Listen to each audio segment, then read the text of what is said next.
ಎಲ್ಲರಿಗೂ ನಮಸ್ಕಾರ. ನಾವಿವತ್ತು ಹೊರಟಿತ್ತು ತಿರುವಣ್ಣಾಮಲೈಗೆ. ಬ್ಯಾಂಗ್ಳೂರ್ನ 4 ಗಂಟೆಗೆ ಬಿಟ್ಟು ಇಲ್ಲಿ ರೀಚ್ ಆಗಿತ್ತು. 10 ಗಂಟೆ ಆಯಿತು. ತುಂಬ ದಿವಸದಿಂದ ಅನ್ಕೊತಾ ಇದ್ವಿ ಹೋಗಬೇಕು ಅಂತ, ಬಟ್ ಹೋಗೋಕ್ಕಾಗಿರಲಿಲ್ಲ. ಈ ಸತಿ ಹೆಂಗೋ ದೇವ್ರು ಕರ್ಸ್ಕೊಬಿಟ್ರು ನಮ್ಮನ್ನ. ಅಲ್ಲಿಂದ ಕಾರ್ ಪಾರ್ಕ್ ಮಾಡಿ ಹೋಗಿತ್ತು ರಾಜಗೋಪುರ ಹತ್ರ. ತೆಂಗಿನಕಾಯಿ ಹೊಡೆದು ಪೂಜೆ ಮಾಡಿ ಹೋದ್ವಿ. ಈ ಗೋಪುರ ಬಂದು 217 ಅಡಿ ಎತ್ತರದಲ್ಲಿದೆ. ಮತ್ತು ಅಲ್ಲಿ ಕೆತ್ತಿರೋದೆಲ್ಲ ಎಷ್ಟು ಚೆನ್ನಾಗಿದೆ ಅಂದರೆ ನೋಡೋಕ್ಕೆ ಏನೋ ಒಂಥರ ಖುಷಿ ಆಗುತ್ತೆ. ಆಗಿನ ಕಾಲದಲ್ಲಿ ಹೆಂಗೆ ಕೆತ್ತಿದ್ದಾರಪ್ಪ ಇಷ್ಟು ದೊಡ್ಡದಾಗಿ ಅಂತ ಅನಿಸುತ್ತೆ. ಆಮೇಲೆ ಇದು ಬಂದು ಭಾರತ ಅತಿ ದೊಡ್ಡ ಶಿವನ ದೇವಾಲಯದಲ್ಲಿ ಒಂದಾಗಿದೆ. ಮತ್ತು ಇದು ಪಂಚಭೂತ ಸ್ಥಳಗಳ ಪೈಕಿ ಅಗ್ನಿ ತತ್ವವನ್ನು ಪ್ರತಿನಿಧಿಸುತ್ತೆ ಅಂತ ಹೇಳ್ತಾರೆ. ಮತ್ತು ಇಲ್ಲಿ 9 ಬೃಹತ್ ಗೋಪುರಗಳು ಇದ್ದಾವೆ. ತಿರುವಣ್ಣಾಮಲೈನಲ್ಲಿ ಜನರು ಸಾಮಾನ್ಯವಾಗಿ 14 ಕಿಲೋಮೀಟರ್ ಗಿರಿವಲಂ ಮಾರ್ಗದಲ್ಲಿ ಹೋಗ್ತಾರೆ. ಅಂದರೆ ಅಷ್ಟ ಲಿಂಗಗಳ ಸುತ್ಕೊಂಡು ಹೋಗ್ತಾರೆ ಅಂತ. ಅದು 9ನೇ ಲಿಂಗ ಬಂದು ಅರುಣಾಚಲೇಶ್ವರ. ಅದು ಮೇನ್ ದೇವರಾಗುತ್ತೆ. ದೇವ್ರನ್ನ ನೋಡೋಕ್ಕೆ ಬೇರೆ ಬೇರೆ ಸ್ಟೇಟ್ಸಿಂದೆಲ್ಲ ಬರ್ತಾ ಇರ್ತಾರೆ ಜನ. ಕರೆಕ್ಟಾಗಿ 11:52ಗೆ ಗಿರಿ ಪ್ರದಕ್ಷಿಣೆನ ಸ್ಟಾರ್ಟ್ ಮಾಡಿದ್ವಿ. ನಮಗೆ ಫಸ್ಟ್ ಸಿಗೋದು ಇಂದ್ರಲಿಂಗ. ಇಂದ್ರನಿಂದ ಆಳಲ್ಪಡುತ್ತದೆ. ಇದು ನಮಗೆ ಸಂಪತ್ತು ಮತ್ತು ದೀರ್ಘಾಯುಷನ್ನು ಕೊಡುತ್ತೆ. ಅಲ್ಲಿ ಸೆಂಟ್ರಲ್ಲಿ ಬೋರ್ಡ್ ಹಾಕಿದ್ದಾರೆ ಹೆಂಗೆ ಹೋಗಬೇಕು ಅಂತ. ಸೆಕೆಂಡ್ ನಮಗೆ ಸಿಗೋದು ಅಗ್ನಿಲಿಂಗ. ಅಗ್ನಿದೇವರು ನಿಯಂತ್ರಿಸುತ್ತಾರೆ. ಇದು ನಮಗೆ ಆರೋಗ್ಯ ಮತ್ತು ಭಯನ ದೂರ ಮಾಡಿಸ್ತಾರೆ. ಮೂರನೇದು ಬಂದು ಯಮಲಿಂಗ. ಇದು ನ್ಯಾಯ ದೇವತೆ ಯಮನಿಂದ ಆಳಲ್ಪಡುವ ಲಿಂಗ. ಇದೇನು ಮಾಡುತ್ತಂದರೆ ಸಾಲ ಮತ್ತು ಕಾನೂನು ಚಿಂತನೆಗಳನ್ನ ಪರಿಹರಿಸಲು ಸಹಾಯ ಮಾಡುತ್ತೆ ಅಂತ ಹೇಳ್ತಾರೆ. ದೇವ್ರಿಗೆ ನಮಸ್ಕಾರ ಮಾಡ್ಕೊಂಡು ಮುಂದೆ ಹೋಗಬೇಕಾದ್ರೆ ಅಲ್ಲೇ ಪಕ್ಕದಲ್ಲಿ ಜಿಂಕೆ ಹಂದಿ ಎಲ್ಲ ಇತ್ತು. ಅಲ್ಲಿ ಬೋರ್ಡ್ ಹಾಕಿದ್ದಾರೆ do not feed the animals ಅಂತ. ಬಟ್ ಸ್ಟಿಲ್ ನಮ್ಮ ಜನ ಗೊತ್ತಲ್ಲ, ಕರುಣೆ ಪಾಪ ಪ್ರಾಣಿಗಳಿಗೆ ಏನು ಊಟ ಇರಲ್ಲ ಅಂದ್ಬಿಟ್ಟು ಹಾಕ್ತಾರೆ. ನಾವು ಸಹ ಹಾಕ್ತೀವಿ, ಬಟ್ ಬೋರ್ಡ್ ಹಾಕಿದಲ್ಲ ಅಂತ ಹಾಕಿಲ್ಲ. ನಾನು 14 ಕಿಲೋಮೀಟರ್ಸ್ ಅಲ್ವಾ ಹೋಗ್ಬೋದು ಅಂತ ಅಂದ್ಕೊಂಡೆ. ಹೋಗ್ತಾ ಕಾಲು ನೋವು ಜಾಸ್ತಿ ಆಗ್ತಾನೇ ಇತ್ತು. ಬಟ್ ಸ್ಟಿಲ್ ಭಕ್ತಿಯಿಂದ ಹೋದ. 4ನೇದು ನಿವೃತ್ತಿ ಲಿಂಗ. ನಿವೃತ್ತಿಯಿಂದ ನಿಯಂತ್ರಿಸಲ್ಪಡುತ್ತೆ. ತೊಂದರೆ ಮತ್ತು ದುಷ್ಟ ಶಕ್ತಿಯಿಂದ ರಕ್ಷಣೆ ನೀಡುತ್ತೆ. ನನ್ನ ಜೊತೆ ಬಂದಿರೋರು ಎಕ್ಸ್ಪೀರಿಯನ್ಸ್ ಅನ್ನಿಸ್ತಾ ಇದೆ. ಫಸ್ಟ್ ಟೈಮು ಡಿವೋಷನಲ್ ಆಗಿ ಅನಿಸ್ತಿದೆ ತುಂಬ. ಎಷ್ಟು ಕಿಲೋಮೀಟರ್ ನಡೆದಿದ್ದೀರಾ? ಆಲ್ಮೋಸ್ಟ್ ಒಂದು 8 ಕಿಲೋಮೀಟರ್ಸ್. ಬರ್ತೀರಿ ಬಾಯ್.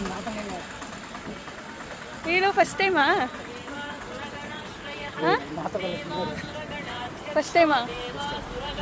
ಹೆಂಗೆ ಅನ್ನಿಸ್ತಾ ಇದೆ? ಬರ್ತಡೇ ದಿನ ದರ್ಶನ ಮಾಡ್ತಾ ಇದೆಯಾ? ತುಂಬ ಚೆನ್ನಾಗಿ. ಎಷ್ಟು ಕಿಲೋಮೀಟರ್ ನಡಿಬೇಕಿನ್ನ? 8 ಕಿಲೋಮೀಟರ್ಸ್ ಇರಬೇಕು. ಹೇಗೆ ಅನ್ನಿಸ್ತಿದೆ?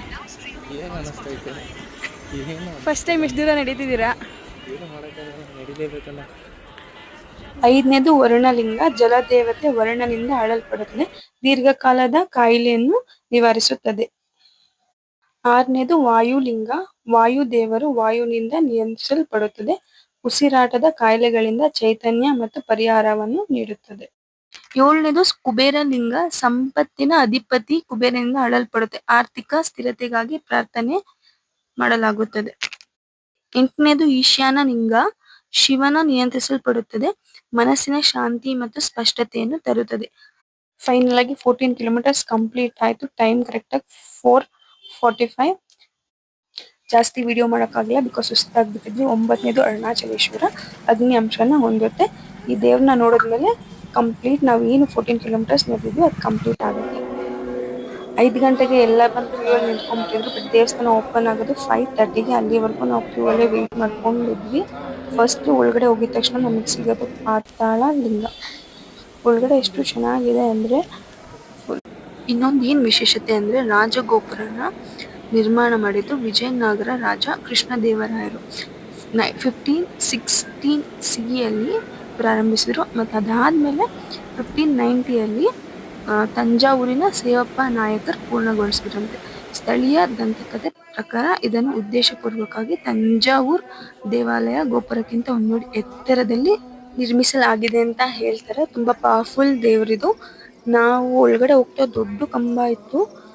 ಎಷ್ಟು ವರ್ಷದ ಹಳೇದಂತ ಗೊತ್ತಿರಲಿಲ್ಲ. ಒಂದು ಏನು ದೇವಸ್ಥಾನದಲ್ಲಿ ಅಬ್ಸರ್ವ್ ಮಾಡಿದೆ ಅಂದರೆ ಎಲ್ಲೂ ಫೋಟೋ ಪ್ರೊಹಿಬಿಟೆಡ್ ಅಂತ ಹಾಕಿರಲಿಲ್ಲ. ಸೊ ಅದಕ್ಕೋಸ್ಕರನೇ ವಿಡಿಯೋ ಮಾಡಿದ್ದು. ಮುಗಿಸ್ಕೊಂಡು ಡೈರೆಕ್ಟ್ ಮನೆಗೆ ಹೊರಟ್ವಿ. ಹೆಂಗಾಯ್ತು ದರ್ಶನ? ತುಂಬ ಚೆನ್ನಾಗಾಯ್ತು. 4 ಗಂಟೆ ಗಿರಿ ಪ್ರದಕ್ಷಿಣೆ, 3 ಅವರ್ ಒಳಗೆ ದರ್ಶನಕ್ಕೆ.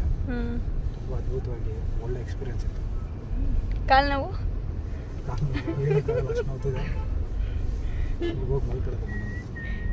ನಾವು ಇಡೀ ರಾತ್ರಿ ಒಂಚೂರು ನಿದ್ದೆ ಮಾಡಿಲ್ಲ.